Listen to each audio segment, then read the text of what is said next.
नमस्कार, capital TV Uttar Pradesh देख रहे हैं आप। मैं हूं आपके साथ राधिका राज। ब्रेकिंग न्यूज में बड़ी खबर आपको बता दें, यूपी की सियासत में एक बार फिर डीएनए को लेकर जुबानी जंग शुरू हो गई है।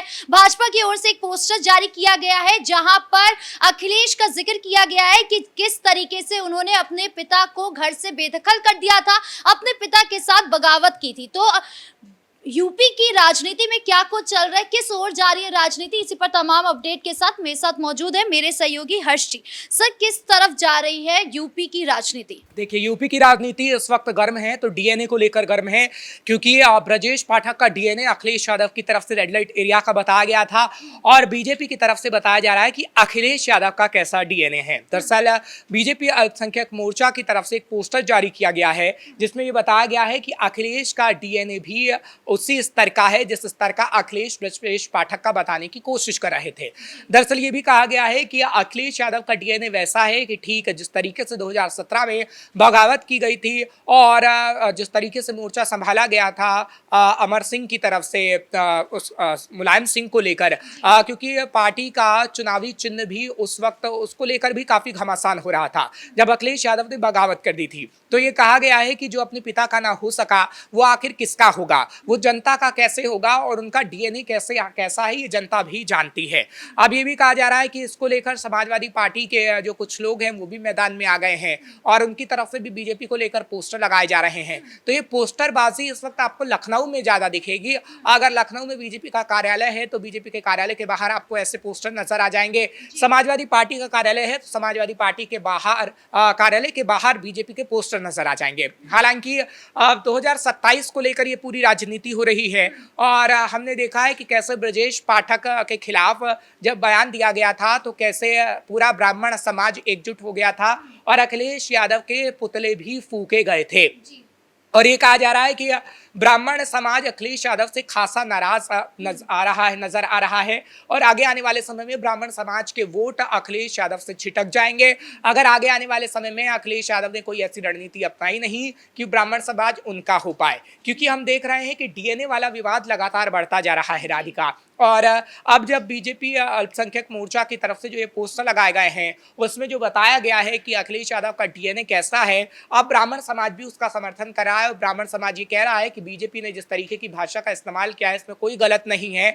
अगर ब्रजेश पाठक के लिए अखिलेश यादव ऐसी ही भाषा का इस्तेमाल करेंगे तो कहीं ना कहीं उनके लिए भी ऐसी भाषा का इस्तेमाल करना लाजमी है। आपको लगता है कि इस डीएनए को लेकर जो जुबानी जंग चल रही है इसकी वजह से कुछ फायदा ब्रजेश पाठक को जरूर पड़ेगा चुनाव में? देखिए, कुछ नहीं, बहुत फायदा हो सकता है अगर सही तरीके से इस मुद्दे को उठाया जाए। क्योंकि अगर अखिलेश यादव ने जैसी भाषा बोली है, बीजेपी भी अगर वैसी भाषा बोलेगी तो उसमें कोई अंतर नहीं रह जाएगा। लेकिन बीजेपी को रणनीति अपनानी होगी।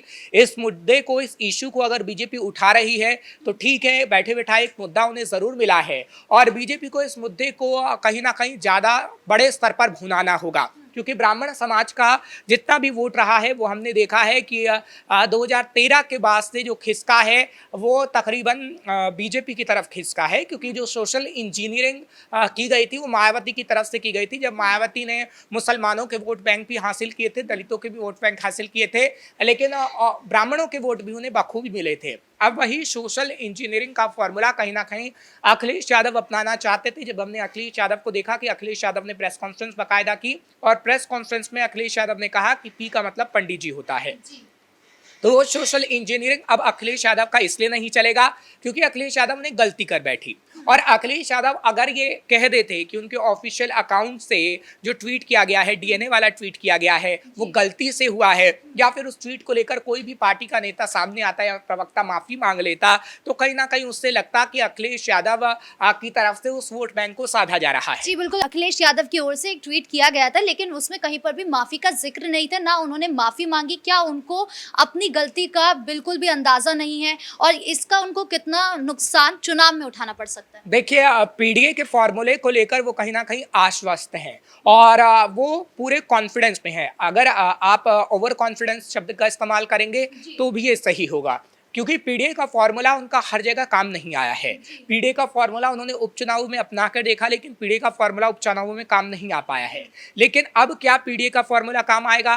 क्या पीडीए के फॉर्मूले को लेकर वो अहंकार में है? क्योंकि पीडीए का फॉर्मूला अब आपका उस स्तर पर नहीं चल सकता जिस स्तर पर आपने कहीं ना कहीं पीडीए के फॉर्मूले को आजमाने की कोशिश की थी। क्योंकि एक मिथ्य बनाने की आपने कोशिश की, जब हमने देखा कि राहुल गांधी की तरफ से संविधान को लहराया गया और अखिलेश यादव की तरफ से संविधान को लहराया गया। लेकिन अब पूरी जनता जान चुकी है कि वो एक नैरेटिव सेट करने की कोशिश थी, चाहे फिर राहुल गांधी की तरफ से हो या फिर अखिलेश यादव की तरफ से। उन्होंने एक नैरेटिव गढ़ने की कोशिश की, लेकिन अब वो नैरेटिव कहीं ना कहीं काम नहीं कर पाएगा, खासतौर पर उत्तर प्रदेश में तो बिल्कुल भी नहीं। क्योंकि सारे पैंतरे बीजेपी ने पहले ही आजमा लिए हैं। क्योंकि पहले 80-20 के फॉर्मूले की बात हो रही थी, लेकिन आज जिस तरीके से जाति जनगणना का जो ट्रम्प कार्ड खेला गया है, वो भी उत्तर प्रदेश में कहीं ना कहीं आगे आने वाले समय में बीजेपी के लिए रंग लाता हुआ नजर आएगा, क्योंकि पीडीए को उससे ज्यादा खतरा है। अच्छा, आपने बोला कि अखिलेश यादव काफी ओवर कॉन्फिडेंस हो गए हैं पीडीए को लेकर, लेकिन पीडीए को हमने पहले समझा था कि वो पिछड़ा दलित अल्पसंख्यक है, जिनको उसने बदलकर पंडित दलित अल्पसंख्यक बना दिया। और उसके बाद उपचुनाव में हमने देखा कि उनका पीडीए फॉर्मूला किस तरीके से ध्वस्त हो गया। लेकिन अब फिर से उसी पीडीए फॉर्मूले पर वो आना चाहते हैं। क्या आपको लगता है कि ये चुनाव में वो सफल हो पाएंगे? क्योंकि उन पर हिंदू विरोधी भी आरोप लगते हैं, मुस्लिम तुष्टीकरण के भी आरोप लगते हैं, महिला को लेकर भी वो विरोध करते रहते हैं। तो किस तरीके का आपको लगता है कि उनको कोई फायदा हो सकता है? देखिए, अब बखूबी अखिलेश यादव खुद समझ चुके हैं कि पीडीए का फॉर्मूला उनका खास तौर पर अब आगे नहीं चलने वाला है। हाँ, वो दलितों को साधने की कोशिश जरूर कर रहे हैं और बता रहे हैं कि कैसे पिछड़ा और अल्पसंख्यक हमारे पीडीए में है, लेकिन साथ ही साथ वो पंडित जी भी बता रहे हैं। आप एक तरीके से कह सकते हैं कि मायावती वाला सोशल इंजीनियरिंग का फॉर्मूला कहीं ना कहीं वो अपनाने की कोशिश कर रहे हैं, जो 2007 में हमें देखने को मिला था। और अब क्या ये सोशल इंजीनियरिंग अखिलेश यादव की चलेगी? क्योंकि अखिलेश यादव अभी सिर्फ मूर्ति लगाने की बात कर रहे हैं, लेकिन अखिलेश यादव साफ तौर पर डीएनए को लेकर भी बयान दे देते हैं। अखिलेश मायावती का तो खुद का सीट नहीं बन पा रहा है। हाँ, वो हमने देखा कि 2022 के चुनाव में मायावती ने जो सोशल इंजीनियरिंग करने की कोशिश की थी, बखूबी उन्हें जीत मिली थी राधिका। और वो सोशल इंजीनियरिंग हर एक पार्टी इस वक्त याद करती है और वो पार्टी रणनीति को बनाने की कोशिश भी करती है। क्योंकि अखिलेश यादव की पार्टी, अगर समाजवादी पार्टी का जिक्र करूं, तो पहले वो MY फैक्टर पर ही काम करती थी। और इसीलिए हम बार बार कहते हैं कि एक समय तो ऐसा था कि मुलायम सिंह यादव को मुल्ला मुलायम भी कहा जाता था, लेकिन उसको बदल के फिर पीडीए का फॉर्मूला लाया गया। लेकिन अब 2027 में वो पीडीए का फॉर्मूला भी काम नहीं करेगा, क्योंकि हमने देखा है किस तरीके से उपचुनाव हुए हैं। उपचुनाव में धाराशाही पीडीए का फॉर्मूला हो गया है। तो अखिलेश यादव अब उसी सोशल इंजीनियरिंग को अपनाने की कोशिश कर रहे हैं, ब्राह्मण समाज को अपना बता रहे हैं। माता प्रसाद पांडे को जिस तरीके से नेता प्रतिपक्ष बनाया गया था, वो यही याद दिलाने की कोशिश कर रहे थे कि सोशल इंजीनियरिंग का फॉर्मूला हम अपना रहे हैं, इसमें कहीं ना कहीं जनता हमारा साथ देगी। लेकिन वो छिटपिट गलती ऐसी कर दे रहे हैं।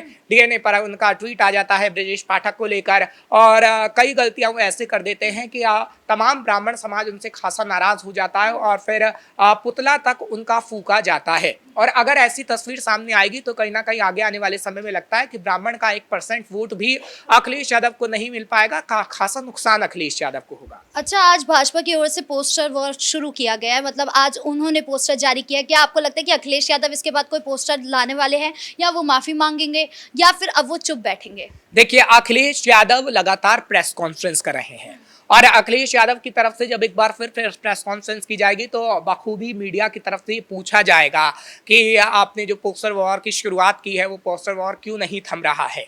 लेकिन बार बार वो डीएनए को लेकर कोई सवाल का जवाब तो नहीं देते हैं। बखूबी उल्टा बीजेपी को ही साधने की कोशिश करते हैं और बीजेपी पर तंज कसते हैं और कहते हैं कि बीजेपी ऐसा माहौल बनाने की कोशिश कर रही है कि वो दिखा रही है कि हिंदू विरोधी कहीं ना कहीं अखिलेश यादव है, ब्राह्मण विरोधी कहीं ना कहीं अखिलेश यादव है। लेकिन ऐसी तस्वीर अखिलेश यादव पहले ही पेश कर चुके हैं।